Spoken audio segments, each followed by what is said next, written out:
ఒకరోజు సాయంకాలం 6 గంటలైంది, గుడికి వెళ్తున్నాను. సాయంకాలం ఈవినింగ్ మామూలుగా స్నానం చేసి స్వామివారికి సాయంకాల ఆరాధనకు వెళ్తుంటే స్వామివారి తేరు ఉంది కదా, తేరు దాటుతూ ఉన్నప్పుడు ఎదురుగా సహస్ర దీపాలంకార మంటపం కనిపిస్తుంది. అక్కడ ఖాళీగా ఉంది. ఉత్సవాలు సహస్ర దీపాలంకార సేవ తర్వాత ఉత్సవాలు లోపలికి వెళ్ళిపోవాలి. లోపలికి వెళ్ళిపోతే లోపల కార్యక్రమం ప్రారంభమవుతుంది. స్వామివారి ఎంతసేపు అయిందో తెలియదే పోయి నేను కొంచెం త్వరగా వెళ్ళాలేమో అనుకుంటుంటే ఎదురుగా ఒక అతను వచ్చారు.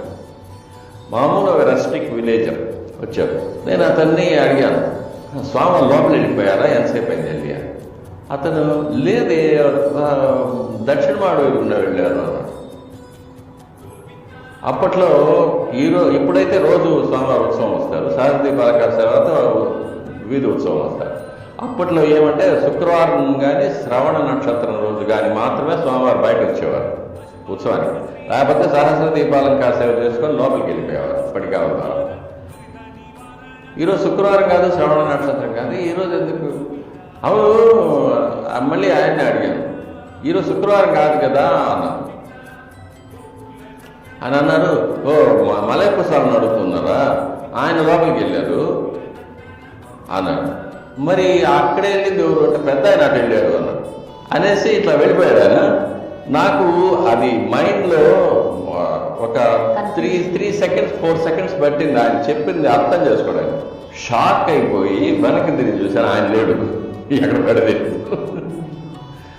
పెద్ద ఆయన అంటే తిరుమలలో మనకు పురాణాల్లో చెప్పిండేది కూడా, స్వామివారు ఒక 30 ఏళ్ల యువకుడిగా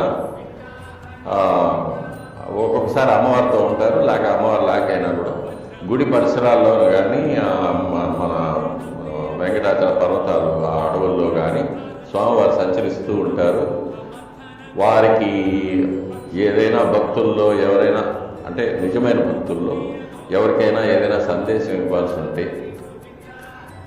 లేకపోతే ఎవరైనా అనుగ్రహించాల్సి ఉంటే చూస్తూ ఉంటారు, లేకపోతే ఏం జరుగుతూ ఉందని చూస్తూ పోతూ ఉంటారు. ఆయన విహరిస్తూ ఉంటారనేది సత్యం. అది చాలా చాలాసార్లు తెలుసు మాకు. ఆ రోజు నాకు ఆ షాక్ అనమాట. అంటే ఆయన వెళ్ళేవారు, ఈయన చూశారు, మరి ఈయనెవరు అర్థం కాల నాకు.